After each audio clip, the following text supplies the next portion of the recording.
Colombia, Venezuela, Honduras, República Dominicana, El Salvador, Cuba.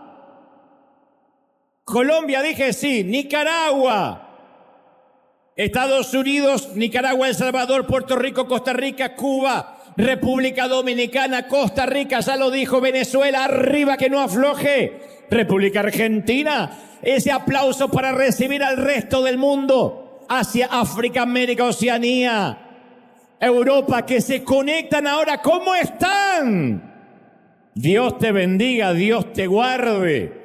Gracias por esas banderas maravillosas de nuestros países, de las cuales estamos orgullosos. Dios te bendiga, Dios te guarde. Buenos días, buenas tardes, buenas noches. Ahora saludo a la gente que está del otro lado de un dispositivo viendo este servicio. Estamos en vivo en días tan especiales aquí en los Estados Unidos de América como en el resto del mundo. Antes de meterme de lleno en lo que quiero transmitir, quiero decir que dentro de 2 semanas, un día miércoles, si no me equivoco, es el 25 de este mes, vamos a tener un ADN, pero no va a ser aquí en River, sino que va a ser a través del streaming, para que todo mundo, es el primer ADN que se transmite. ADN le llamamos a una reunión de liderazgo.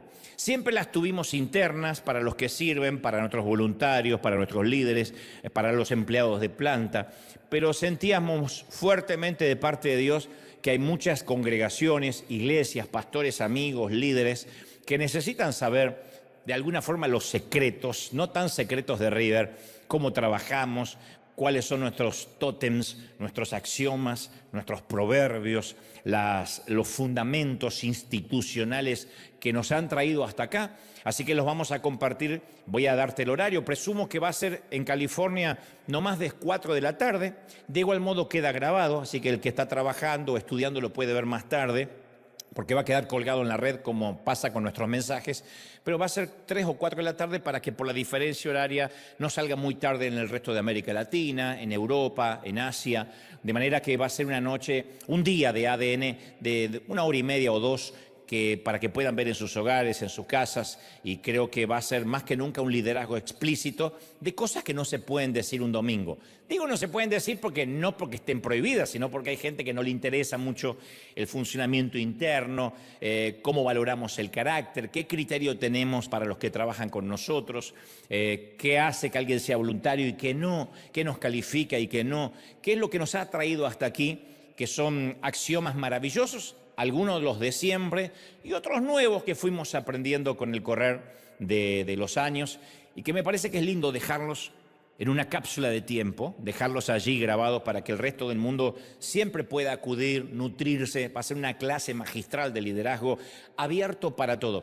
Pero no es que vamos a enseñar al mundo cómo liderar, vamos a contar cómo lideramos nosotros, qué nos resultó, por qué minimizamos la congregación a partir de la pandemia, ¿por qué no hay otras actividades durante la semana? Porque hay una razón.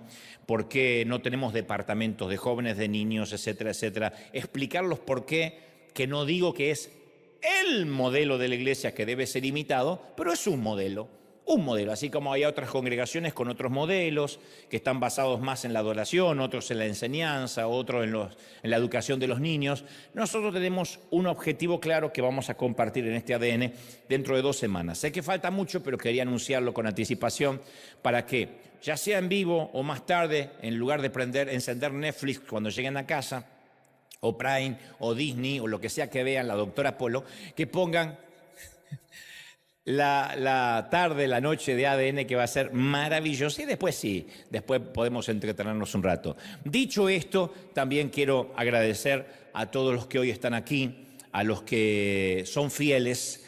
Vivimos tiempos difíciles, hablaré de esto en un momento, porque muchos me decían, Dante, no te estás pronunciando con lo que está pasando en el país donde ahora estás, que es Estados Unidos de América, y sí nos vamos a pronunciar porque obviamente siempre la Iglesia tiene una postura respecto a todo. Postura, no necesariamente somos antagónicos o estamos a favor del gobierno de turno. No obstante, uno tiene que saber cuáles son las convicciones que nos sostiene, en qué creemos. En momentos hablaré de eso, pero quiero agradecer especialmente a todos los que hoy sí están presentes. Gracias por vuestra fidelidad.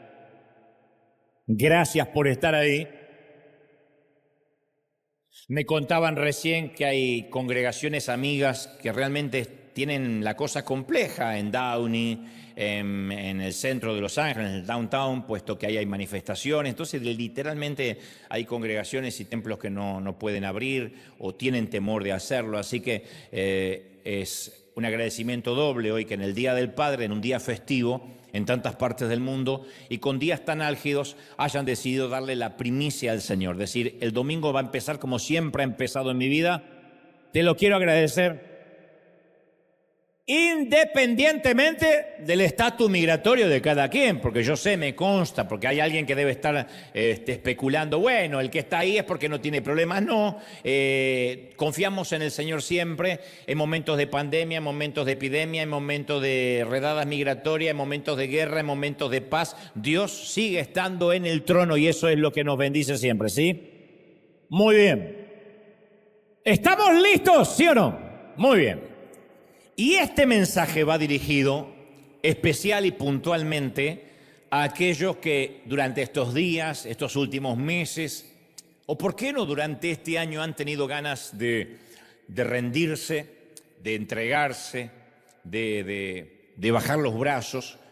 Es probable que haya gente aquí y en casa que ahora mismo se esté preguntando, ¿cómo me puede estar pasando esto a mí?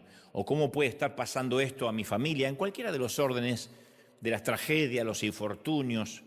Tu vida y la mía obviamente son distintas, como son distintas la vida de cada quien aquí, pero tenemos en común los abrumadores sentimientos que se producen con cosas como la traición, la adicción, la enfermedad mental, la división, las mentiras, el engaño, la tristeza, el desánimo, el temor, las batallas legales, la vergüenza, la culpa, la depresión, la opresión. En apenas esta semana nos levantamos con la noticia, lo decía recién antes de conectarnos al streaming, de un nuevo conflicto en Medio Oriente. Todos sabemos que Israel es el reloj de Dios y de alguna forma determina y marca el pulso del resto del planeta. No es un tema menor, aunque esté ocurriendo lejos en términos geográficos.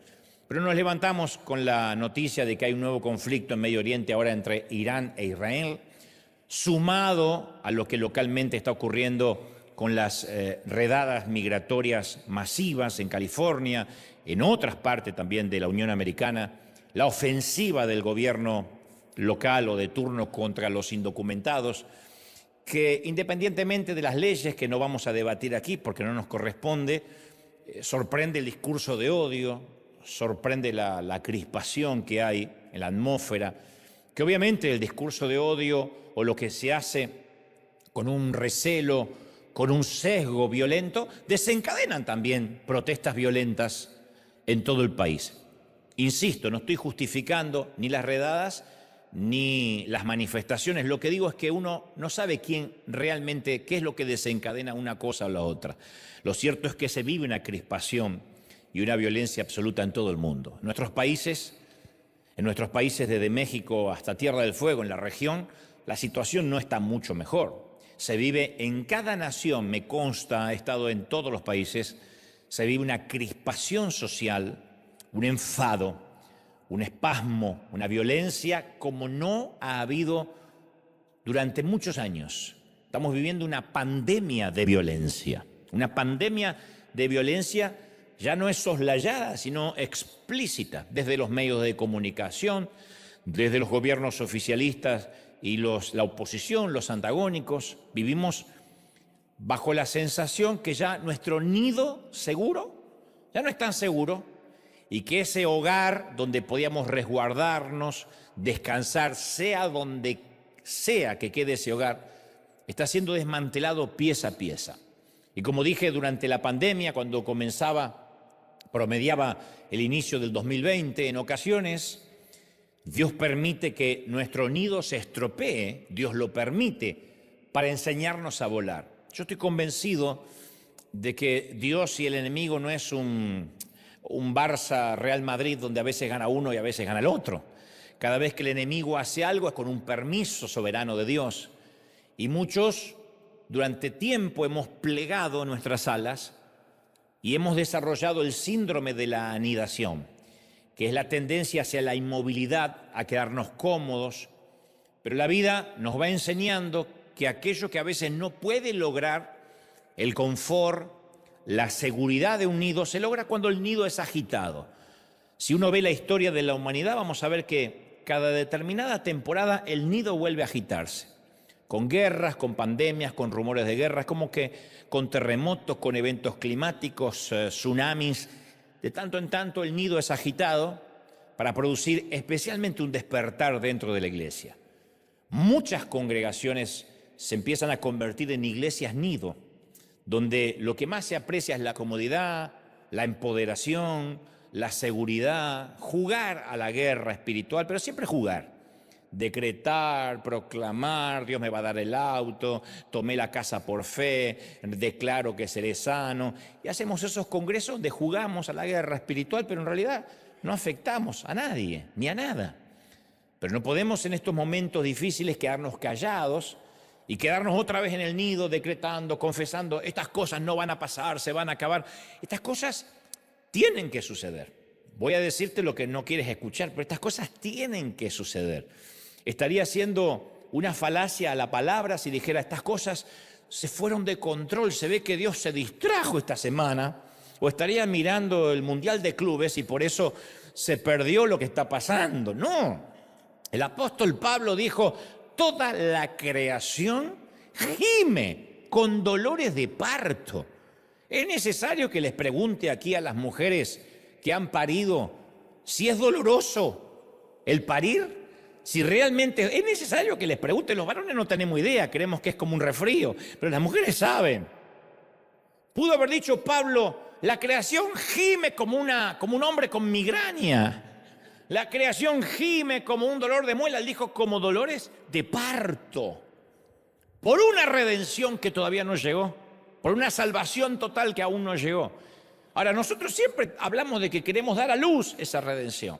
Pero cuando empiezan los dolores de parto queremos retrasar el nacimiento o queremos que Dios ponga una epidural. Decimos, no quiero el dolor. Job 29, 18, el profeta añade, yo pensaba que iba a morirme en mi nido. Job lo dice, yo pensaba que iba a morirme con los míos, rodeado de mis seres queridos, pero Dios dijo, no, yo no te bendije para que mueras en el nido. Te voy a llevar a una altura a la que no todas las aves pueden volar. Yo te voy a remover el sitio cómodo, Job, para que llegues a una altura que nunca soñaste. Entonces la batalla espiritual y sin cuartel que se está librando, mis amigos, mis queridos, es real. No es un juego, no es declaraciones proféticas, no es declaro tal palabra, es una batalla real. Y lamento decirte que lo que estamos viviendo en todo el planeta es apenas una pequeña parte de un ataque que se avecina mucho mayor. Las cosas no van a mejorar. Quizás esto termine, esta temporada que vivimos especialmente en los Estados Unidos pase, porque va a pasar, porque cualquier primer mandatario con dos dedos de frente se va a dar cuenta de la pérdida económica, de lo que significa a veces dejarse llevar hormonalmente por una decisión. Así que las cosas van a pasar, pero vendrán otras. Y no quiero que alguna vez me digan, Dante, no me dijiste que se iba a poner peor. Se va a poner peor y yo sé que no vas a decir amén. Y el campo de batalla no está solo en los cielos, en los lugares celestes, también se está librando una fuerte batalla en nuestras mentes. Hay una fuerte batalla en nuestras mentes con el avance acelerado de la tecnología, con la afluencia de noticias que tenemos en nuestro celular. Ya no hace falta ni estar frente a un televisor ni comprar el periódico. Con que uno empiece a buscar redadas, el algoritmo dice a hay que hablarle de todo eso. Y te van a aparecer de todo, de todo. Se han decretado nuevas órdenes en el ámbito espiritual para pervertir, para corromper. Pervertir significa desviar del uso natural. Para corromper y pervertir las mentes de nuestros hijos, las mentes de nuestras familias. Y por fortuna Dios nos dejó una guía de supervivencia, porque Él nunca nos dejaría solo. Como decía el domingo pasado, lo que decidamos, lo que hagamos en tiempos de guerra son decisiones pretomadas en tiempos de paz. Son los tiempos de paz cuando tomamos decisiones, cuando ponemos en claro nuestras convicciones, para que en los tiempos de guerra no dudemos. Dios ya nos preparó para estos días belicosos, lóbregos, trémulos, agitados, álgidos, parafraseando la descripción que hace Pablo en los últimos días en 2 de Timoteo 3:2, él dijo, las personas vivirán solo para sí mismas. Habrá una pandemia de egoísmo, dijo el apóstol. Alardearán, dijo el apóstol, serán arrogantes. Las personas serán orgullosas, altaneras. Los hijos serán desobedientes a los padres. Serán personas sin santidad, sin temor de Dios, sin agradecimiento, sin amor y sin perdón. ¿Qué duda cabe que estamos viviendo la generación sin? Sin temor de Dios, sin agradecimiento, sin perdón. Esta es la generación que vivimos. No es una generación apocalíptica que va a llegar más allá. Esta es la generación sin temor de Dios, sin una generación que no conoce al Dios de sus padres. Pero lo bueno de todo esto es que de alguna forma, como decíamos hoy, todo sigue estando bajo el control de Dios. Él sigue estando en el trono, Él no se movió del trono, ¿estamos de acuerdo? No se ha movido. Entonces, a todos nos gusta el nido. ¿A quién no le gusta el confort, los tiempos y las temporadas de sosiego, de paz? Pero Él quiere que descubramos nuestras alas de la fe y no hay otra manera que la descubramos si no es moviendo el nido. Él quiere que experimentemos el gozo de volar a una altura de fe, en una altura espiritual que antes no vivíamos o que no llegamos a vivir hasta este momento. Antes de la pandemia del 2020, muchos estábamos cómodos, muchos. Yo era uno de ellos, cómodo, haciendo iglesia, jugando a la iglesia. Cuando digo jugando no lo digo en términos peyorativos, digo, hagamos un congreso de tanto en tanto, fijémonos las necesidades de la congregación, qué están pidiendo. Y hay unas hermanas que piden reunión de damas, hagamos una reunión, total tenemos el edificio.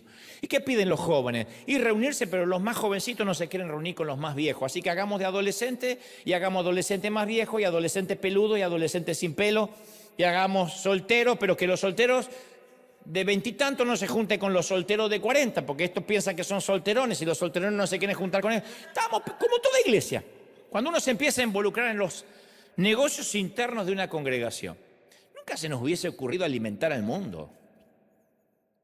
No estaba, y ayudar a África, y África está lejos. Y Cuba, ¿y qué tenemos que ver con Cuba? Que ayuden las iglesias de Miami, ayudamos en la otra punta, en la otra costa. Y México, y bueno, gracias a Dios, muchos ya pasaron para acá. Y Argentina, y ya me fui. Usted dirá, pero qué egoísta. Y bueno, es que el ambiente nos va llevando, el entorno, la perspectiva va cambiando. Hizo falta una pandemia. Algunos pensaron que la pandemia fue una pausa. Y después siguieron la vida como antes. No entendieron que fue un 9/11. Que cambió la manera de ver la vida. Que la vida ya no es más como antes del 2020, antes del COVID. Y así como el 9/11 cambió nuestra manera de viajar en avión, la pandemia cambió nuestra manera de ver la iglesia, entre otras cosas. Las empresas cambiaron. Las compañías entendieron de que ya no hacían falta oficinas necesariamente para todo, escritorios necesariamente para todos. Hay edificios que son fantasmas vacíos en Manhattan, porque todo el mundo descubrió que desde la casa podía ser más efectivo. El mundo cambió. Y los líderes, los pastores que pensaron que era una pausa y después volvían a tener la gente como esclava, con 40 reuniones a la semana, no falta esta reunión, no falta esta otra, te voy a poner un líder encima que te va a controlar. Es que no entendieron que la pandemia se terminó. La pandemia terminó con el silencio de los corderos. Terminó con eso de decir, bueno, tengo miedo de que si me voy un domingo de la iglesia pierdo la cobertura y caigo bajo maldición. Se terminó.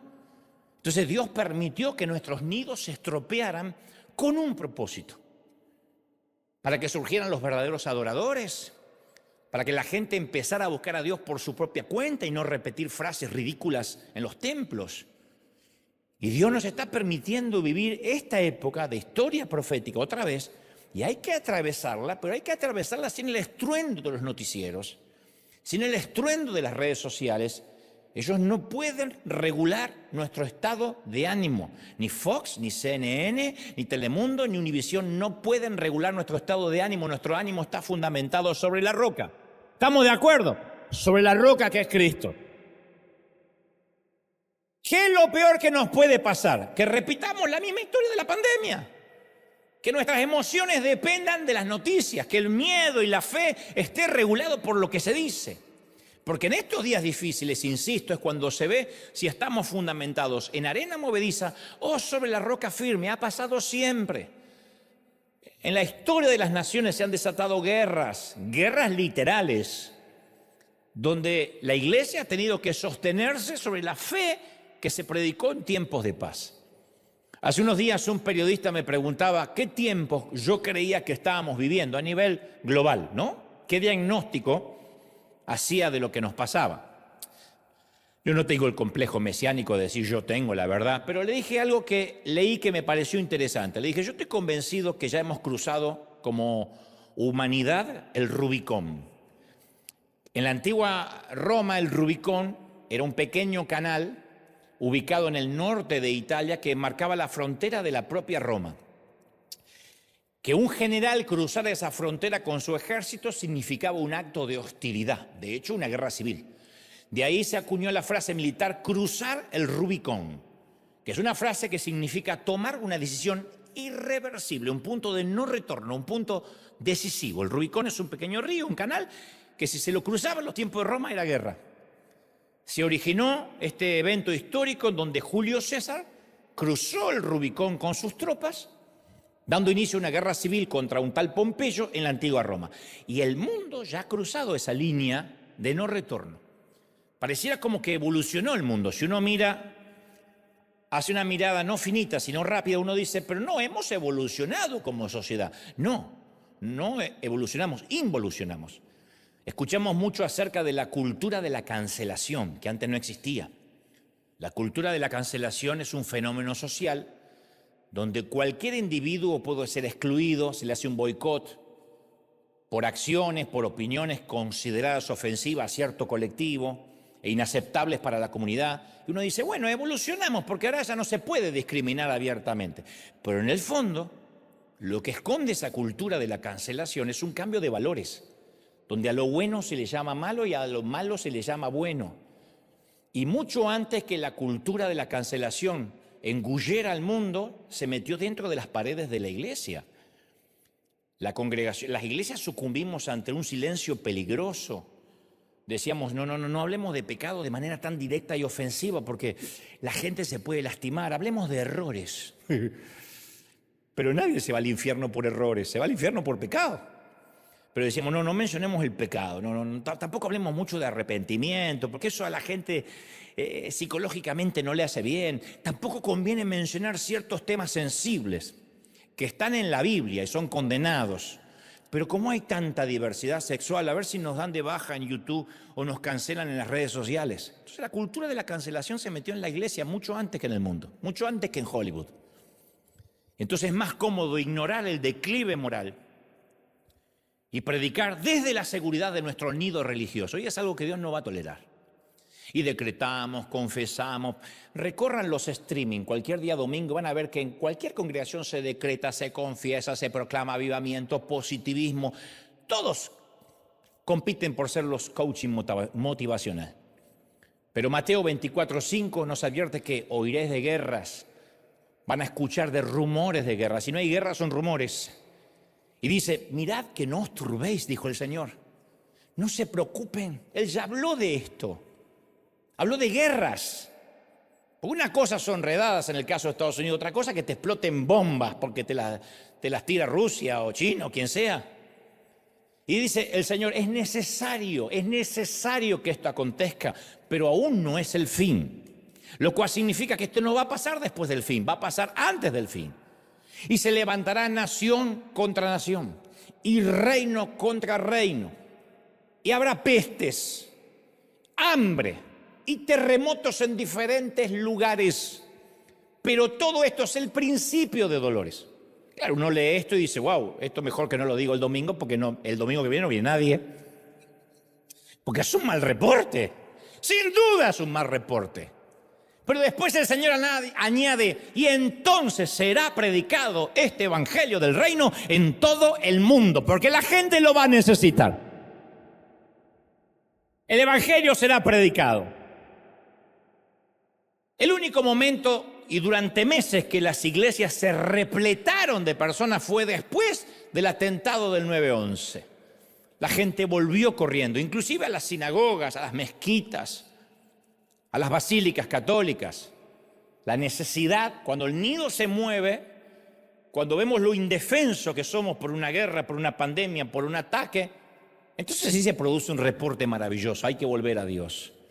Ojalá Dios no tuviera que tratarnos como hijos del rigor y entendiéramos, pero solemos buscar la comodidad del nido.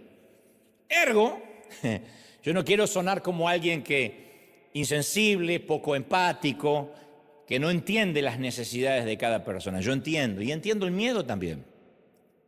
Yo conozco personas que se han gastado hasta el último centavo de optimismo en su lucha contra el cáncer, porque las demás batallas son colectivas y uno encuentra personas que están viviendo lo que nosotros. El cáncer es una batalla casi solitaria, donde uno con otros extraños tiene que someterse a quimio, diálisis en el caso de problemas en los riñones. Y conozco gente que ha sufrido quimioterapia agresiva y defendieron su caso ante Dios con guerreros de oración que se pusieron en la brecha, se aferraron a la esperanza, confesaron ser sanos, pero también sé que cuando acudieron a una revisión, en lugar de reducirse, el tumor había hecho metástasis. Mucha gente fue sana y otros no. Y quizás sepas muy bien cómo fue ese viaje de vuelta a casa. Cuando te dicen sus riñones están más complicados, hay mucha proteína en la sangre. Tal vez sepas cómo se sintió esa cena, esa misma noche alrededor de la mesa. Yo no soy un timorato y sé que todos vivimos tiempos difíciles. Las calamidades, los infortunios nos golpean a traición, seamos cristianos o no. Y el gran secreto no es construir una iglesia que se esconde detrás de un mensaje que dice rechaza lo malo y se irá, proclama que se irá, porque después cuando no se va, cuando la enfermedad se queda, cuando nos rematan la casa, cuando viene un divorcio, empezamos a pensar que algo estamos haciendo mal. Como digo siempre, el famoso algo habrás hecho. Lo cual a lo que nos pasa se le agrega la helada dosis de culpa. ¿Qué estoy haciendo mal para que Dios me castigue? No podemos construir una iglesia detrás del positivismo, sino que hay que predicar más que nunca que tenemos que estar edificados en los sólidos cimientos de la palabra de Dios. ¿La cosa se va a poner fea? Sí, pero benditos los que estamos fundamentados sobre la roca que es Cristo, que estamos fundamentados en Él, ¿sí? Entonces, como cuando las crisis llegan a nuestra vida como si fuera una flota de excavadoras lista para demoler nuestras vidas, en lugar de aferrarnos al nido, a lo que tenemos, el nido puede tipificar nuestra cuenta bancaria, nuestra casita, los papeles que estamos tramitando, no sé, la seguridad que creemos que nos va a permitir ser feliz. En lugar de aferrarnos al nido, tenemos que aprovechar y decir, Señor, si esto se mueve, es porque quieres que vuele alto. Por eso no podemos obviar que en las manos del gran médico, el dolor y las crisis siempre tienen un propósito, siempre. Como un bisturí en las manos de un cirujano que sabemos que no nos va a lastimar. Cuando Dios tiene un bisturí, es como un médico, es porque su propósito no es hacernos daño, sino ayudarnos a elevar nuestra fe. Y si estamos dispuestos a aprender, Dios nos moldea como si fuéramos blandos trozos de barro. Señor, úsame. Voy a confiar en ti, voy a ser prudente como ocurrió en la pandemia, pero yo voy a confiar en ti. Ahora, si nos resistimos, Dios nos dice, bueno, te voy a dejar. No, nos tuerce como si fuéramos láminas de metal. Y si somos demasiado cabezones, nos cincela y nos esculpe como bloques duros de mármol. Pero en todos los casos, Él va a trabajar con nosotros. Nos ama demasiado para perdernos. Nos ama demasiado para olvidarnos. Entonces, al gran médico nunca se le acaban los tratamientos para nuestro carácter, nunca. Cuando creemos que logramos el sueño americano y nuestro Dios es el crédito y nuestro Dios es el dólar, Él nos recuerda cuán indefensos somos. Cuando en nuestros países decimos por fin un gobierno de derecha, estaba harto de la izquierda, Dios demuestra cuán indefensos somos. Cuando dicen por fin un gobierno de izquierda, estamos hartos de la derecha, Dios demuestra cuán indefensos son. Porque la solución al mundo no lo tiene ni Milei, ni Trump, ni Bukele. La sigue teniendo el rey que está en el trono. ¿Sí o no? Para que confiemos en el verdadero Dios. Entonces nos enseña Dios la paciencia. ¿Cómo? Haciéndonos esperar por lo que queremos. Nos enseña la sabiduría, permitiéndonos fracasar, porque no hay nada que enseñe más que el propio error. Los errores de los demás no nos dan sabiduría. Nos dan tema para chusmear, pero no nos dan sabiduría. Nos enseña la humildad bajo el estricto e infalible tratamiento de la terapia de espinas. Cuando la madre águila espera a sus crías, yo sé que la mayoría ha oído esta historia, prepara un gran nido en lo alto del borde del acantilado, lo construye con ramas gigantes y espinas afiladas. Luego lo llena de capas y capas de suaves plumas. Cuando el aguilucho ya tiene condiciones de valerse por sí mismo, la madre saca el nido de las plumas, saca del nido las plumas, saca el colchoncito confortable, de modo que solo quedan las espinas que incomodan a la criatura. Entonces el aguilucho ya no tiene confort y las espinas lo obligan a volar. Las águilas nunca apañan la dependencia. Escuchen, mamás. Tal vez hay que ponerle espinas en el colchón al nene, pero las águilas no mantienen a hijos ociosos. O vuelan o vuelan. Entonces le quitan las plumas y cuando se ve que se pincha sale y pobrecito, como apenas sabe volar, se empieza a golpear, la agarra con el pico, lo vuelve a poner, a intentarlo de vuelta. O vuelas o vuelas. Acá es una muerte segura, allá es una muerte probable. Entonces hay que elegir entre la muerte segura del nido o la muerte probable de intentar volar. Obviamente todos vuelan, todos corren el riesgo. Y dicho esto, quiero hablarte de la única espina bíblica, o la más famosa al menos de las Escrituras. Que en mi humilde experiencia, el obstáculo número 1 para una vida cristiana no es la inmoralidad sexual. No estoy desacreditándola, digo, no es el obstáculo número 1, ni la avaricia desmedida. Obviamente estos dos siempre se llevan toda la publicidad, suelen ser los más escandalosos, los más sensacionalistas, porque nos enteramos de predicadores implicados en pecados sexuales y eso despierta nuestro morbo de saber qué más y con quién y cómo y dónde. O vemos informes periodísticos sacando a luz que otro predicador tiene una flota de autos deportivos, jet privado, casas de varios millones de dólares. Eso siempre llama la atención. No obstante, yo sostengo que el verdadero enemigo a menudo pasa inadvertido y rara vez se informa en un noticiero. El orgullo, que es lo que Dios siempre quiere tratar con nosotros cuando remueve el nido en todo el planeta. Indudablemente la pandemia nos quitó el orgullo a todos. ¿Se acuerdan cuando nos podíamos morir todos independientemente de la edad? Independientemente de si vivíamos en Beverly Hills o viviéramos en un cordón de emergencia. Yo sé que esto del orgullo, cuando yo digo el orgullo, están diciendo, bueno, es un problema más bien argentino. No, es una generalización.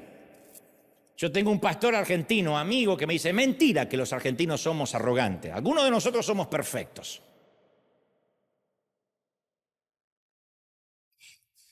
Pero esta enfermedad del orgullo termina convirtiéndose en una condición que desfigura nuestro carácter. No nos damos cuenta. Aquellos que tienen su mundo interior en desorden se confunden mucho acerca de su propia identidad.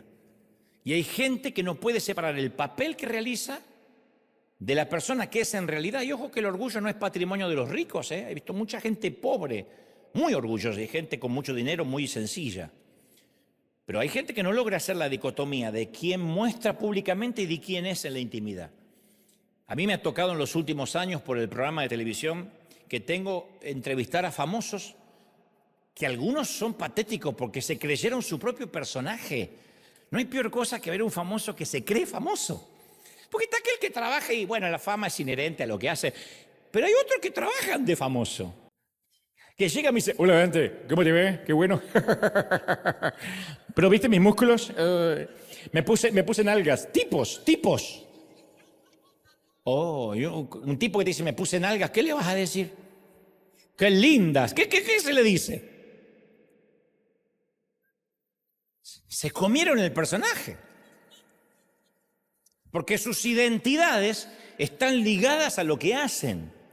Entonces ojo que muchos nos enfrentamos a la tentación de empezar a creernos nuestros propios estados de Instagram. Está bien que Instagram está lleno de filtros, el problema es creer que uno va por la vida con esos filtros. Cuando pasa eso, nuestra personalidad gradualmente empieza a infectarse con una fantasía mesiánica. Cuando olvidamos quiénes somos y no ordenamos nuestro mundo interior, distorsionamos nuestra verdadera identidad. Entonces la arrogancia, como digo siempre, es un paquete, un equipaje que Dios no quiere que llevemos. Como suelo decir, Dios no desaprueba la arrogancia. A Él no le desagrada la arrogancia. Dios la aborrece. La Biblia dice que la odia. Lo mismo que a nosotros nos produce una comida infestada por gusanos, eso le produce en el estómago a Dios la arrogancia. La arrogancia y la soberbia aborrezco, dice Proverbios 8:13. Odio la soberbia. Dios dice en Filipenses, el Señor dice en Filipenses 2:3, no hagáis nada por vanagloria, nada. Cesen las palabras arrogantes de vuestra boca, 1 Samuel 2:3. Dios los resiste a los soberbios, 1 Pedro 5:5.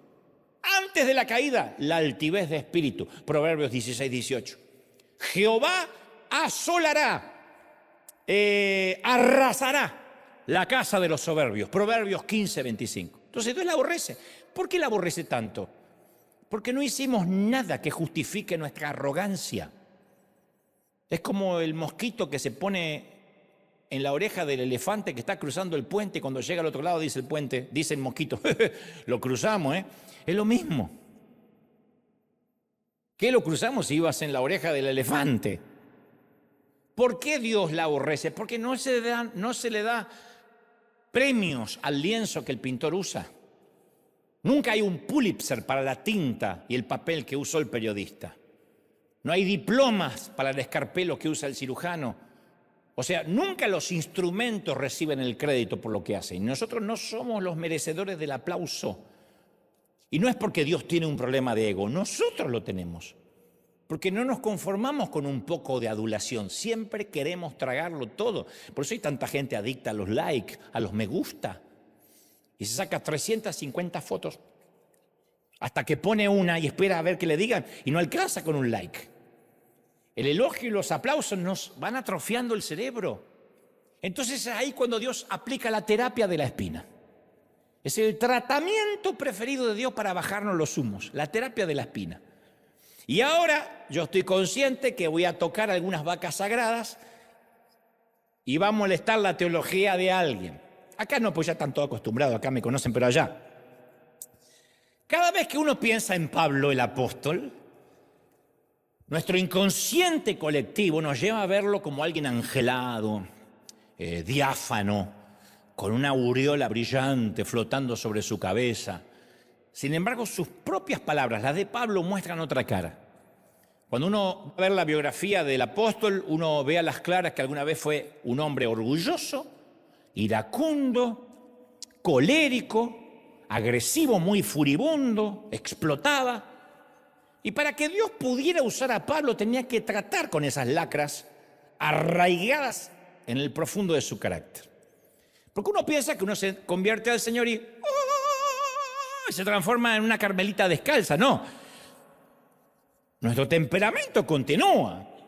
Seguimos habiendo nacido en el mismo lugar donde nacimos y criamos como nos criamos. Después todo es sometido a los pies de Cristo. Pero no es que Dios apaga nuestro cerebro y apaga nuestro temperamento. De hecho, Pablo escribe a los filipenses en la carta del capítulo 3 y el versículo 4 y dice: si alguien pudiera confiar en sus propios esfuerzos, sería yo, dice Pablo. En un contexto donde él dice, yo también tengo credenciales para mostrar. Dicho y dice, si otros tienen buenas razones para confiar en sus propios esfuerzos, no te imaginas las que yo tenga. Y le sale el argentino de adentro a Pablo. Dice, fui circuncidado cuando tenía 8 días de vida. Soy un ciudadano de Israel, de pura cepa y miembro de la tribu de Benjamín. Un verdadero hebreo como no habrá ningún otro. Fui miembro de los fariseos, dice Pablo, quienes exigen la obediencia absoluta, estricta a la ley judía. Y era tan fanático que perseguía con crueldad a los cristianos. Y en cuanto a la justicia, ni te cuento, yo obedecía la ley al pie de la letra. Y aparte de todo esto, que Pablo lo dice, tenía una educación y un gran acervo cultural. En Hechos 22:3 dice Pablo: yo soy judío nacido en Tarso, criado y educado aquí en Jerusalén bajo el maestro Gamaliel, que era equivalente a decir, estudié en Harvard. Y como estudiante de él fui cuidadosamente entrenado en nuestras leyes y costumbres judías. Y llegué a tener gran celo por honrar a Dios en todo lo que hacía, tal como ustedes hoy. O sea, que si había alguien para que sea presumido, ese era Pablo. Inteligente, educado, sagaz, genio, gran celo religioso. O sea, tenía todos los patógenos para parecer un caso terminal de orgullo el tipo. Era para meter un chaleco de fuerza y decirle con los argentinos, vaya. Es muy posible que sus compañeros consideraran a Pablo como un tipo brillante, perspicaz, muy agudo, irónico, instruido, versado. De esos tipos con los cuales es muy difícil debatir algo, porque siempre van a encontrar una razón para tener razón. Sin embargo, Pablo tenía muchas luchas en su mundo privado y no las oculta.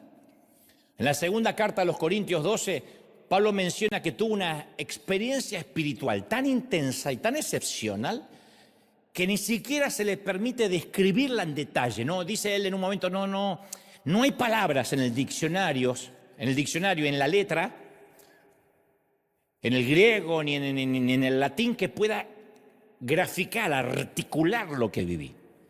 Y él dice más o menos así, dice, hace 14 años, no se pierdan esto, fui llevado hasta el tercer cielo, al paraíso, y oí cosas y vi cosas tan increíbles que no pueden expresarse con palabras. No hay vocabulario en nuestro lenguaje que pueda expresar lo que vi.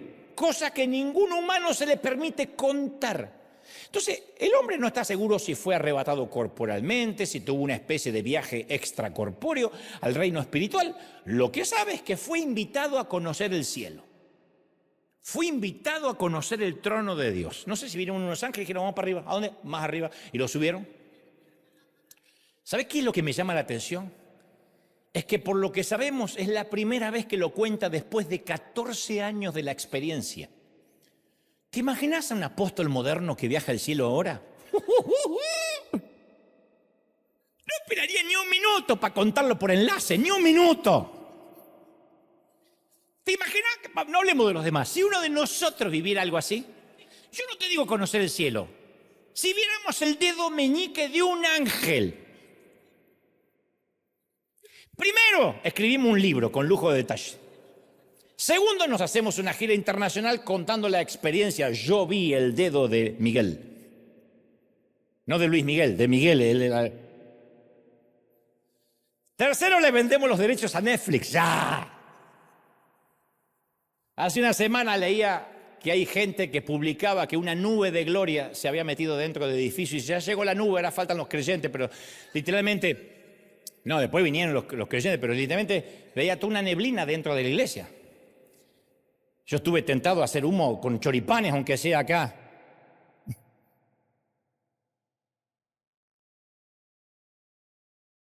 Pero Pablo nunca intentó comercializar la experiencia. Nunca publicó un relato. No hay un capítulo, un libro que llame El viaje al cielo de Pablo. Detestaba la idea que al tipo lo pusieran en un pedestal. Yo estoy seguro por qué. Porque la terapia de la espina le abría agujeros en su orgullo. Justo luego que él menciona su viaje al paraíso, ese encuentro cercano del tercer tipo, del cuarto tipo, Pablo nos cuenta sobre el método que Dios utilizó para evitar que se pavoneara como un fanfarrón petulante y ostentoso. Entonces, en lugar de jactarse de su viaje estelar, optó por jactarse de su debilidad, provocada por Dios mismo, que lo llevó a los cielos, pero ahora le baja los humos. Pablo dice, para impedir que yo me volviera orgulloso. Hay que tener valor para esto, porque yo digo, ¿quién es orgulloso acá? Nadie. Ay, no. Nadie. Pablo dice, para impedir que yo me volviera orgulloso, se me dio una espina en la carne, un mensajero de Satanás. Mirá que hay que reconocer que uno tiene pegado un mensajero de Satanás. Porque nos gusta decir, yo tengo el Espíritu Santo, los ángeles me cubren, pero decir un mensajero de Satanás, que decir, viajo con mi suegra a todas partes, una cosa así. ¿No? Perdón no quiero ofender a Satanás. Pero bueno. No. Me fue dado un mensajero de Satanás para atormentarme. No se pierdan estas palabras, para atormentarme. Dios permite que algo me atormente. ¿Qué diríamos hoy? Eso no es de Dios. No permita que nada lo atormente. Y él dijo, tengo un mensajero que me atormenta. Permitido por Dios, porque si no me volvería un petulante. Eso impide que yo me vuelva orgulloso. No sé por qué no hemos predicado más de esto cuando hay tanta revelación ahí. Detestamos que algo malo nos pase, porque inmediatamente pensamos, bueno, si Satanás me está pegando es porque algo malo hice y por eso Dios me desprotegió. Y cuando Dios lo permite.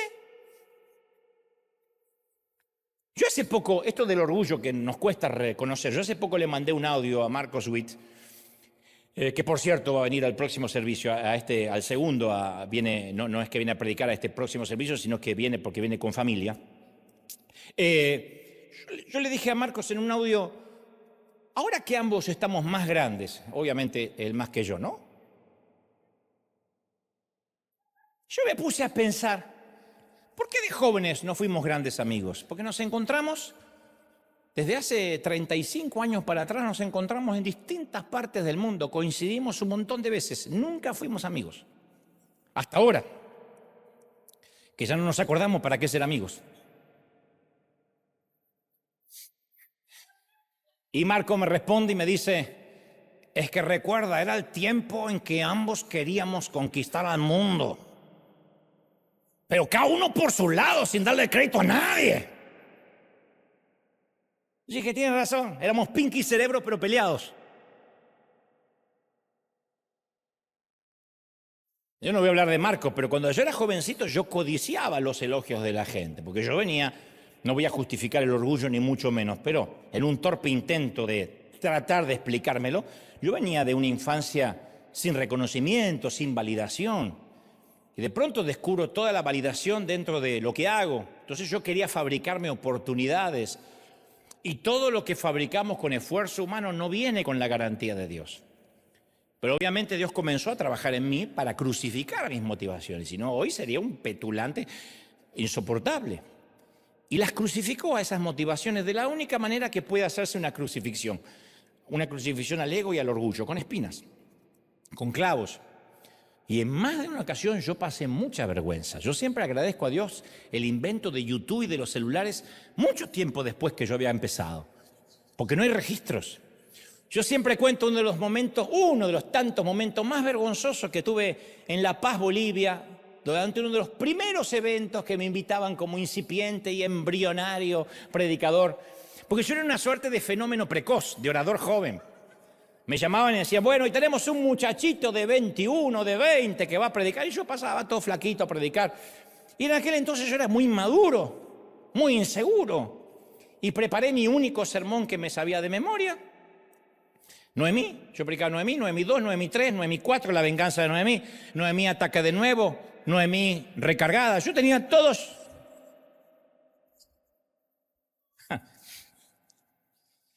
Noemí, destino final. Yo les iba poniendo subtítulos para el mismo mensaje.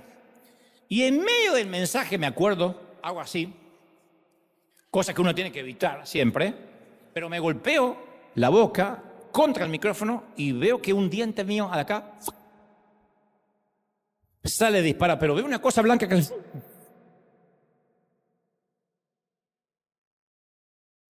No solo sale, sino que le pega en la frente a la esposa de un pastor que estaba en primera fila. Conozco a la esposa y conozco al pastor, no lo diré, pero ella sabe.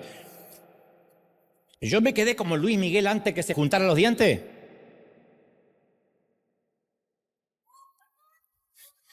Y como no todos lo habían visto, decidí disimular el infortunio pegándome así el micrófono a los Julio Iglesias. Pues tanto correr por la vida sin frenos. Pero se puso peor, porque me salía un chiflido extraño que no podía controlar. Y decía, nunca deseé tanto que se produjera el arrebatamiento como en ese instante. Bueno, la cosa es que mi ego y mi dignidad esa noche se fueron a Argentina y yo me quedé solo predicando en Bolivia. Y por si fuera poco, la víctima en cuestión, que tenía una marca del diente en la frente, al terminar el servicio me devolvió el diente envuelto en un pañuelo y dijo, creo que es tuyo. ¡Qué fe! Yo no la miré a la cara, le dije, gracias, con el mismo chiflido que había predicado, me lo metí en el bolsillo y luego oré que jamás volviera a ver ni a esta mujer, que Dios la dejara amnésica, junto a toda la congregación, y lo que es mejor, que Bolivia se olvide de que ese día existió. Me hizo acordar de aquella historia del joven predicador que subió al altar o al escenario con su ego inflado y los nervios le hicieron que se equivocara muchísimo y bajó muy humillado, y entonces el gran predicador Spurgeon le dijo, muchacho, si hubieses subido como bajaste, habrías bajado como subiste. El tema es que muchas veces Dios me hizo bajar humillado porque tenía que tratar conmigo. El tema es que cuando Dios empezó a filtrar mis motivaciones, dejé de estar buscando oportunidades y fue cuando las oportunidades empezaron a buscarme a mí. Pero para que eso pasara, tuvo que correr mucha agua bajo el puente. Ahora, ¿qué es esa espina de la cual habla Pablo? ¿Por qué Dios usaría este método para golpear el orgullo de Pablo? ¿Por qué un dolor tan devastador, tan implacable? A priori nadie interpreta que la espina de Pablo era una espina literal, no era una astilla. Era una metáfora, una alegoría. Y son muchas las teorías de lo que bien pudo haber sido y muchas son creíbles. Yo nada más puedo mencionar algunas, pero algunos suponen o sugieren que la espina se refiere a la gama de sufrimientos que Pablo describió, que terminaron siendo una espina. Había soportado pruebas, palizas, encarcelamientos, noches en vela, abandonos, traiciones. Posiblemente él tenía esa seguidilla de cosas donde uno dice, pero todo lo que hago se me complica. Algunos comentaristas han pensado que no, que quizás Pablo luchaba con ciertas tentaciones sexuales, porque la vida célibe no suele ser fácil. Entonces posiblemente luchaba con alguna tentación sexual que no aparece de manera explícita. Algunos dicen, no, era el gran Pablo. Sí, pero era un hombre. Tal vez la espina fuera un impedimento físico, una desfiguración, una enfermedad crónica, migrañas severas, fiebres palúdicas, incluso un impedimento para hablar. Capaz que era un impedimento en la vista, muchos más coinciden con esto. En Gálatas 4:15 Pablo dice, estoy seguro de que ustedes, de haber sido posible, se hubiesen arrancado sus propios ojos para dármelos. Toda la pauta de que tal vez no veía bien, y al final de esa carta comenta, fíjense con qué letras grandes estoy escribiendo estas palabras. ¿Será que tuvo que depender de secretarios, de escribas, para que le leyeran, le escribieran lo que apenas podía ver? Si Pablo hubiese tenido glaucoma o cataratas, eso explicaría mucho de sus problemas. Pero sin importar cuál era su espina, tenemos que imaginarnos a un Pablo distinto a como lo retrata la religión. Yo lo veo como un hombre encorvado, con los ojos clavados en el suelo la mayoría de las veces, aquejado por una dolencia física. Así me lo imagino y así lo retrataría si produjera una película sobre Pablo. Me lo imagino dictando las palabras de sus cartas y tal vez necesitaba hacer una pausa de tanto en tanto porque recuperaba fuerzas para poder seguir hablando. Porque no son las palabras de un teólogo empoderado que especula sobre el mundo exterior desde su silla mullida de su oficina cómoda. Sus palabras estaban forjadas sobre el yunque del dolor. Fueron escritas con tintas de sangre. Pablo nunca supo lo que era vivir en un nido cómodo, en el sueño americano, por ejemplo. ¿Y nosotros? ¿Con qué espina crónica estamos luchando. ¿Con qué dolor? ¿Estamos agobiados por un problema físico, mental, emocional? ¿Cuál es nuestra terapia de espinas que venimos orando y orando y orando? Y parece que Dios contesta todo menos esa espina. Lo cual grafica de que no es que Dios tiene algo contra nosotros, porque en otras cosas sí somos bendecidos, pero hay algo que le hemos suplicado al Señor que lo quite. ¿Cuántas veces hemos rogado y negociado? Señor, si me lo quitas yo voy a poder y te prometo, y si tú me das yo te doy. ¿Por qué tengo que convivir con esta debilidad? ¿Qué debilidad? ¿Con cuál debilidad estás luchando? Que vuelves y vuelves y vuelves. Pablo le suplica al Señor que le quite la espina. No una vez, no 2 veces, 3 veces. Ustedes dirán, bueno, pero 3 veces comparado con lo que yo oré es poco. Pero la palabra traducida súplique implica mucho más que una petición. Pablo rogó, impulsó, instó, clamó por ayuda. No es el tipo de oración, Señor, que consiga un estacionamiento en el mall. Haz que mi suegra no venga esta Navidad. No es esas oraciones superfluas.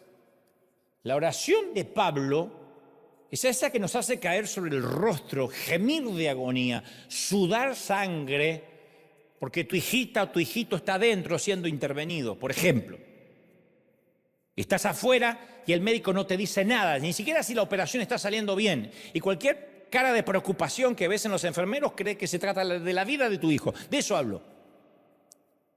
Y a pesar de las desgarradoras súplicas de Pablo, el Señor nunca libró a Pablo de su dolor. ¿Por qué no? Porque había un propósito con esa espina. Y Dios no le dijo, no. No, de hecho le reveló el propósito detrás de la espina de la carne. Le dijo por qué. Le dijo por qué. Te estoy evitando, Pablo, que te pavonees como una celebridad. Ya tengo muchos dando vuelta por ahí. La fuerza gravitacional del ego siempre es implacable. Solo que los evangélicos, los cristianos, lo encubrimos con esa delgada capa de vocabulario espiritual. Desarrollamos nuestro propio culto a las celebridades. Preferimos que nos llamen pastores, apóstoles, obispos, los de la sana doctrina, profetas. Y por miedo a ser influenciados negativamente por la cultura secular, usamos la religión pero para sentirnos distintos. Pero no como una forma de acercarnos a los demás, sino como una manera de justificar la segregación. Nosotros somos muy discriminadores como evangélicos.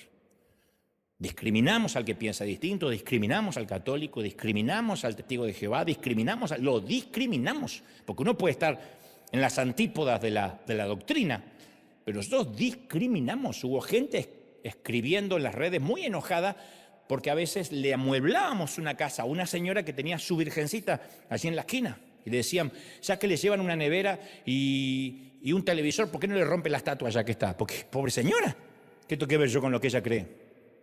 El Señor nos dijo que amemos y que hagamos el bien a los que piensan y creen lo mismo que nosotros. De hecho, nos instó y nos ordenó a amar al enemigo. Entonces Dios no solo le dice a Pablo no, sino que lo alienta. En 2 Corintios 12:9 dice, mi gracia es todo lo que necesitas, mi hijo. La gracia te basta. Mi poder actúa mejor sobre tu espina, sobre tu debilidad. Yo te voy a bendecir mejor con esa espina que si no la tuvieras. Mi gracia te basta. Y viendo los acontecimientos actuales, yo no tengo motivos para pensar que Dios dejó de utilizar la terapia de espina para tratar con la enfermedad del orgullo. El orgullo de los gringos, el orgullo de los hispanos, el orgullo de los mexicanos, de los argentinos, de los colombianos, de los salvadoreños. Todos en un momento nos pavoneamos. Es más, mi experiencia personal refuerza la convicción de que la terapia de espinas es algo que Dios sigue usando. Las espinas que Dios permite en nuestra vida nos dan una lección de humildad, porque uno no se la puede creer nunca. Si uno se conoce bien, uno no puede creer lo que vende. La gente que cree lo que vende es porque no se conoce bien, hace mucho que no se mira al espejo. Sobre todo los que se creen o nos creemos muy inteligentes, muy talentosos, profundamente espirituales. Materia prima para hacer orgullo. Las espinas nos recuerdan que somos profundamente humanos. Martín Lutero comentó esta paradoja y dijo, ¿quién alguna vez oyó hablar del poder débil? O lo más absurdo, que un poder aumente en la debilidad. Es una contradicción eso de poder en la debilidad. Eso no lo vamos a leer nunca en la revista Fortuna. No, nunca lo veremos en Marvel ni en DC Comics, nunca. Nunca vamos a escuchar una charla TED que hable de eso. Empodérese siendo más débil. Nunca. No lo vamos a escuchar en las altas esferas del mundo jamás. Y lo lamentable es que es un hecho que tampoco lo escuchamos entre nosotros. ¿Qué se necesita para convencernos que en la economía espiritual de Dios el orgullo viene antes de la caída? ¿Cuántos más? ¿Cuántos valientes tienen que caer para que nos caiga la moneda? El orgullo precede la caída. Muéstreme a alguien que cae estrepitosamente y vas a ver que te voy a mostrar a alguien con orgullo antes. ¿Qué necesitamos para entender que la debilidad y la vulnerabilidad son espiritualmente poderosos? Si en este momento hay gente aquí o aquí que dice, yo hoy me siento débil, el poder de Dios va a fluir más que nunca en tu vida, en tu debilidad, en tu vulnerabilidad, aún en esa suerte de temor. ¿Alguien lo cree, sí o no? Yo hace algunos años fui a dar una charla a unos hombres de negocios de Uruguay en un hotel y muy tarde en la madrugada, porque después nos quedamos cenando. Al llegar al hotel me esperaba una pareja en la acera. El caballero habló primero y explicó lo que pasaba. Me dijo, te robo unos minutos. Yo quería entrar rápido, era muy tarde, promediando 1:30 de la madrugada, en Montevideo. Y dijo, te robo unos minutos, mi esposa tuvo un serio accidente de tránsito hace varios meses y perdió la memoria por completo. Y cuando despertó tuvimos que mostrarle fotos de sus hijos y siendo su esposo yo me tuve que volver a presentar ante ella. Pero apenas ella abrió los ojos y salió del coma, dijo, tengo que ver a Dante Gebel, lo cual dice, a mí me dejó sorprendido. Le dije, tienes claro que estás casada conmigo, ¿verdad? Le dijo, tengo que ver al predicador, tengo un mensaje para él. Y luego ella fue recuperando la memoria de sus hijos, de mí, su esposo. Pero nunca se le fue que tiene que darte un mensaje y aquí está. Y su esposa temblorosa me da un papelito diminuto, chiquitito, así, todo dobladito. Me dijo, tome. Y temblaba así. Se fueron en silencio en medio de la madrugada de Montevideo. Conmigo estaba Daniel Darling, nuestro pastor ejecutivo, y apenas subimos al elevador. Yo recuerdo que le dije, ¿viste eso? Esta mujer estuvo en coma. Y mientras estuvo en coma, Dios le dio un mensaje para mí. Hagamos un libro, llevemos a Netflix. No. No, pero yo pensaba, si al despertar solo recordó quién era yo, tiene que ser un mensaje poderoso. Lo que no me cerraba era que entraba en un papel tan diminuto. Yo imaginé un mensaje tipo, esto te sucederá en los próximos años, y un código, un link para que yo vaya a buscar, Argentina ganará el resto de los mundiales mientras tú vivas. Regalo que te quiero dar. Pero abrí el diminuto papel y contenía estas palabras. Dante, que te baste con mi gracia, mi poder siempre se perfeccionará en tu debilidad.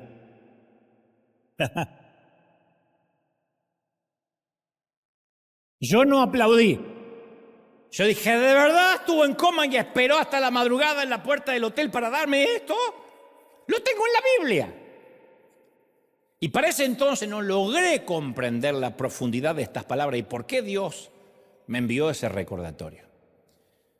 Yo no puedo decir cuántas veces esas palabras me ayudaron en las zanjas del dolor, en los callejones de la desesperación. Recuerda que mi gracia te va a bastar. Todo lo que necesitas es mi gracia.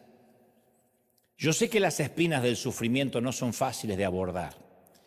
De hecho, es posible que aquí, en casa, haya gente que experimentó profundidades de sufrimiento que yo jamás he conocido ni voy a vivir. Así que yo no te voy a dar la impresión de que soy el modelo a seguir de cómo atravesar el sufrimiento, porque no viví cosas duras como mucha gente. Yo sé que es más fácil predicar de este tema que vivirlo de una manera coherente. Pero sí creo que tenemos que encontrar el poder de Dios en nuestra debilidad. Tenemos que llegar a decir, en este momento lo único que necesito es la gracia de Dios. Yo confieso que he luchado y que todavía lucho con muchísimas espinas, las cuales no te voy a contar porque no te importa, son mías, con muchas debilidades, conscientes y muchas inconscientes que Dios me va a ir revelando de a poco. Tengo dificultades, soy débil, soy vulnerable, sufro todos los ataques de cualquier mortal y es por eso que aprecio la gracia como nadie. Es por eso que no me atrevo a juzgar a nadie, a condenar a nadie. No hay pecado que me asuste y que diga, wow, eso está por encima de lo que yo tolero. Yo sé que la gracia es abundante para cualquier tipo de pecado. Y cuando Pablo aceptó lo que Dios estaba haciendo, dijo, es por eso que yo me deleito en mis debilidades. Me alegro por mis debilidades. ¿Quién se alegra por las debilidades?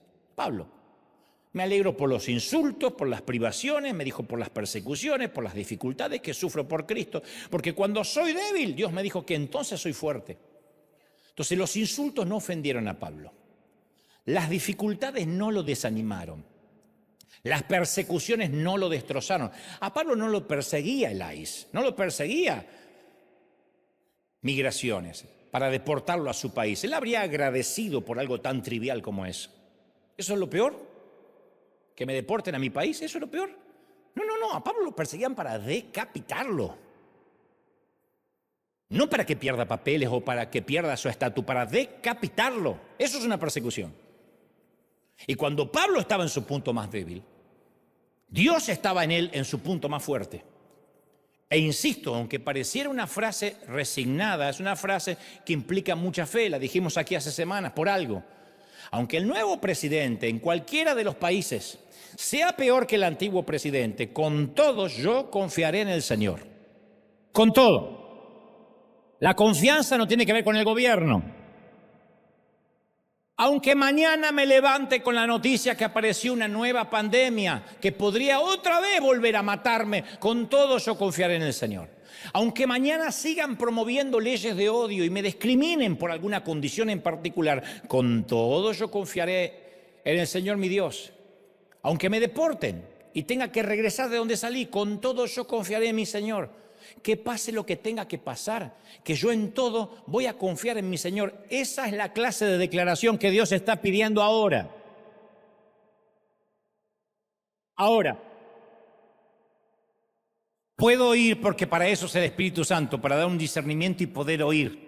Yo puedo oír lo que algunos están diciendo. Claro, no te pones del lado de los hermanos latinoamericanos, seguramente porque tú tienes papeles, no te importa. No, yo lo que digo es que no importa, yo me puedo morir. Yo estoy viajando a Argentina todas las semanas, por ahí no me dejan entrar, qué sé yo. No es lo que quiero, pero con todo, yo me regocijaré en el Señor, porque entiendo que nada va a pasar sin que Dios lo permita. Hago mi mejor esfuerzo. Pero yo he entendido que si voy a rendir un examen y lo rindo bien, y sin embargo me dicen no sirve, atrás. Eso es Dios, pues yo hice lo mejor. Pero también puedo rendirlo mal y si Dios quiere dice, adelante, pasó. He vivido eso cientos de veces. Cuando uno entiende realmente lo que es la soberanía de Dios, esto no significa, bueno, entonces no hago nada, total Dios se ocupa. No, uno hace su mejor esfuerzo. Toma las medidas preventivas, todo lo que tiene que tomar, pero después, en el fondo, tiene que confiar en Dios. Si no, ¿en qué creemos? Es un chiste esto. Es un mal chiste. ¿En qué creemos? Si cuando las cosas se ponen feas, como el Señor dijo que se van a poner y van a empeorar, inmediatamente dudamos de la cobertura de Dios. O Dios nos trajo y nos sostiene, o Dios no nos trajo y no nos sostiene. Y si Dios no nos trajo, es una falacia permanecer donde Dios no nos trajo. Y si Dios nos trajo, no hay nada. No hay nadie que te pueda mover. Es Dios que nos sostiene. Uno tiene que caer en la moneda de eso. Es Dios quien nos sostiene, el Dios quien nos trae. Entonces puede que ahora estemos sintiendo una terapia de espinas de parte del Padre. Y la espina que parece que ahora nos está lastimando, en realidad nos está sanando. Puede parecer que está haciéndonos daño, pero no es así, no es un corte, es una poda. La poda siempre trae nuevos brotes. Agradecemos a Dios por la pandemia. Sé que esto va a herir susceptibilidades, pero hubiésemos muerto como una iglesia más. Nunca hubiésemos mirado hacia afuera, no hubiésemos nunca enviado en 5 años 47 millones de dólares a la gente necesitada. ¿Sabré qué habríamos hecho? Ya habríamos comprado otro edificio, tendríamos un lugar para campamentos, seguro. Porque ahí íbamos.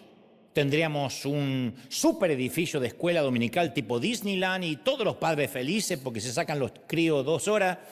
Tendríamos un lugar para encerrar suegras. Mire, hay recursos. Pero Dios nos sacudió el nido y dijo, necesito que alguien se ponga en la brecha, que alguien piense en los necesitados, en mis pequeñitos. Por eso hoy nuestros misioneros están ahora en África empezando un nuevo proyecto y nos damos cuenta que hay miles de proyectos para empezar. Entonces a veces el dolor es lo único que nos pone de rodillas. Qué feo que sea así, pero yo soy parte de eso, donde la espina es lo que nos pone de rodillas. Y un buen tratamiento de espina nos baja los humos, nos ubica los patitos desalineados de la fila. Y cuando la espina duele mucho, he aprendido que lo mejor es dejar de luchar, rendirnos. Digámosles al Señor, Señor, yo llegué al final de mis recursos, de mis ideas, de mis fuerzas, de mi energía, hasta acá llegué.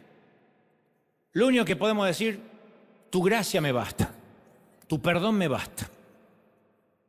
Y con el tiempo vamos a abrazar la realidad de que aun cuando la vida se pone difícil, Dios sigue siendo bueno, Él no cambia. Entonces no le vamos a temer a nada ni a nadie. Teme a Dios y no le temerás a nadie. Témele al hombre.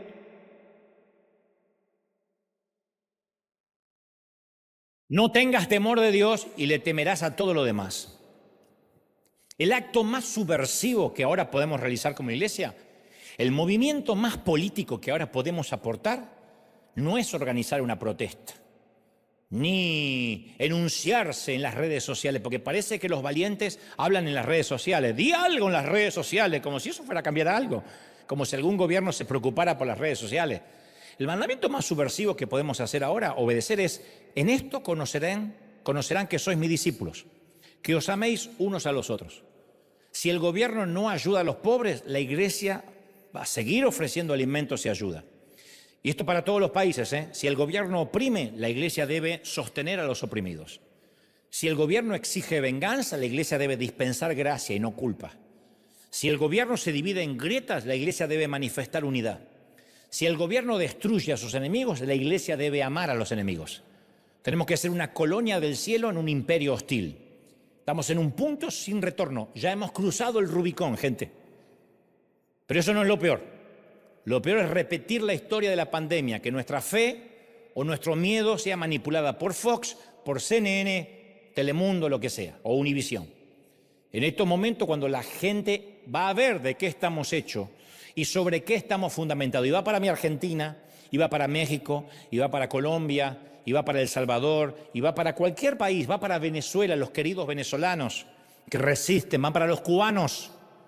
¿Cómo me gustaría que todos pudiéramos ir a Cuba un rato y contagiarnos de esa fe que tienen los cubanos que a veces viven arroz y frijoles? Pues no pierdo la esperanza que Dios está con nosotros, porque Dios nos ha sostenido hasta acá. Y están felices. Gloria a Dios por la terapia de espinas, por removernos el nido, porque nos da la oportunidad única de volar alto. Y cuando uno ve que las filas, hablo de los Estados Unidos de América, las filas hispanas aflojan, la gente deja de venir por un Super Bowl, porque hoy es el Día de las Madres y se van a comer carnitas, porque hoy me tocó el cumpleaños, porque hoy es mi aniversario de bodas, y el hilo más delgado siempre es la iglesia, uno ya empieza a oler, se viene una removida de nido. Porque la pandemia nos hizo desesperar a todos por congregarnos, por volvernos a ver. Y después Dios tiene que volver a removernos el nido, porque somos adictos a la comodidad, adictos a que lo tengo a Dios como el genio de la lámpara y si lo necesito, ahí está, tengo 911 y Dios en la agenda. Si lo necesito, lo llamo. Por eso es tiempo de agradecer por las espinas, agradecer porque estamos perteneciendo al mundo en caos, lo cual no nos deja exentos, y esto nos va a hacer alcanzar alas de la fe. Escuadrón, llegó el tiempo en que volamos o volamos.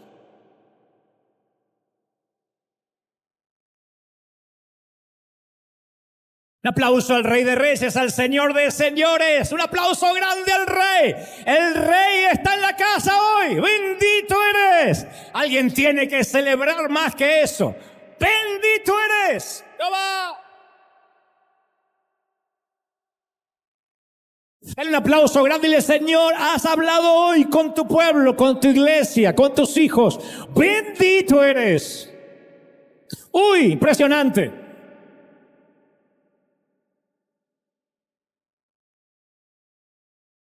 Más de tu gloria, más. Llevándolo a eso. Te exaltamos, Dios. ¿Pueden sentirlo? El Rey está en la casa. Si pueden levantar conmigo las manos al cielo, los que están por primera vez aquí o en casa y están recibiendo a Cristo en su corazón, solo digan: Señor, entra en mi vida, perdona mis pecados, tu gracia me basta. Y quiero orar, que todos oremos juntos. No sé cuál sea la espina. Puede que sea una situación, una enfermedad, una persona, un grupo de gente, un entorno, no lo sé. Pero ¿qué tal si dejamos de clamar porque Dios quite la espina y agradecemos? Porque quizá eso sea lo que nos conduce a Él. Levanta tus manos y dile: Señor, gracias. Porque esta temporada, que es la más dura o fue la más dura, me ha acercado más a ti. Gracias, Señor, porque puedo entender que tu poder se perfecciona en mi debilidad. Y ahora, hasta tanto Dios te dé tu propia palabra profética, te voy a prestar la mía. Haz de cuenta que te presto el diminuto papelito que me dieron en Uruguay, que dice: pon tu nombre, que mi gracia te baste. Es todo lo que te voy a dar, día tras día. Y cuando no puedas más, vas a recibir fuerzas para ese día. Y te vas a ir a dormir y a descansar, y como un celular, enchufarte a la pared, a recuperar fuerzas. Y al día siguiente vendrás por un nuevo maná fresco. Y otra vez, fuerzas para un nuevo día. Un día a la vez, cantamos hoy aquí. Es lo que necesito de ti. Dame la fuerza para vivir un día a la vez. Te exaltamos, Señor. Te glorificamos. Clamamos. Todos. Te exaltamos, Rey. Todos levanten sus manos, todos clamen. Los que puedan orar, los que puedan decir: Señor, yo creo que algo nuevo empieza en mí a partir de ahora. Dulce Espíritu. Todos orando, todos. Iglesia amada, yo he hablado, como digo cada fin de semana, torpemente a nuestra mente, a tu mente, que es donde yo puedo llegar. Pero sé que el Espíritu ha hablado a tu corazón. No hay palabras para reconfortarte. Son momentos difíciles, sí. Pero caramba, somos la generación que resistió una guerra bacteriológica. Siempre digo, y lo diré hasta el cansancio, hemos sobrevivido a una guerra superior a la Segunda Guerra Mundial y Primera, porque en ambas guerras solo estaba incluido una parte del mundo. Nunca una guerra involucró a todo el globo como la última pandemia. Una guerra que fue por nuestros hijos, por nuestros abuelos, por nuestros padres, que dejó entubados a nuestros seres queridos, que algunos los tuvimos que ver partir de jóvenes. Sobrevivimos. De verdad que nos van a asustar, nos van a amilanar, de verdad que nos van a hacer claudicar las leyes, las internas políticas. Nuestra salvación aquí en Estados Unidos no la tiene ni Trump ni tampoco Newsom. No la tienen los demócratas ni los republicanos, como en Argentina no la tienen ni los kirchneristas, ni los libertarios, ni los peronistas, ni los radicales que resisten. La solución siempre la ha tenido aquel que no se ha movido del trono. Y que diga cuando estas cosas, y nos recuerde cuando estas cosas sucedan, levantad los ojos al cielo y confiad, porque el Evangelio será predicado en todo el mundo. Habrá una necesidad, un hambre, correrán para escuchar palabra. Habrá hambre de pan en las casas que tengan pan. Dejarán de seguir a agoreros, a magos, a timadores de la fe y comenzarán a buscar palabra de Dios. Recorrerán las esquinas del mundo buscando palabra, buscando alimento. Benditos los que provean alimento, no solo para el cuerpo, sino para el espíritu. Seamos los graneros del mundo esta vez a nivel espiritual. Sostengamos, seamos la resistencia, basados en la roca. Y vivamos lo que todos, porque los vientos soplan para todos, las tormentas son iguales para todos, pero se verá quién está fundamentado sobre arena y quién sobre roca. Y aquellos que han fundamentado su vida en tiempos de paz sobre arena, no es tarde. Si no, Dios no se tomaría el trabajo de hablarnos. Es tiempo de decir, Señor, cambia mis fundamentos. Ahora, ahora. Quiero estar sobre la roca sólida, firme, puesto en Dios, creyendo en ti. Gracias, Señor, por este tiempo. Gracias por tu presencia. A los que miran en casa, a los que son de cualquier otra nación, a los que miran desde los Estados Unidos de América, desde cualquiera de los estados, bendigo tu entrada, tu salida, tu acostarte, tu levantarte. Bendigo a los pastores, a los líderes, a los que han tenido complicaciones, a los que han bajado los brazos. Gracias por las espinas, gracias, Señor, por estas espinas maravillosas. Gracias, Señor, por tu bendición. Te damos gracias, te bendecimos. Quiero despedir a la gente del otro lado, que Dios las bendiga a los que están en casa. Nosotros nos quedamos aquí con una pequeña cosita profética que haremos, local. Pero allí en casa, que Dios te bendiga, que Dios te guarde. Todo está bien, el rey sigue estando en el trono. Eso es una buena noticia.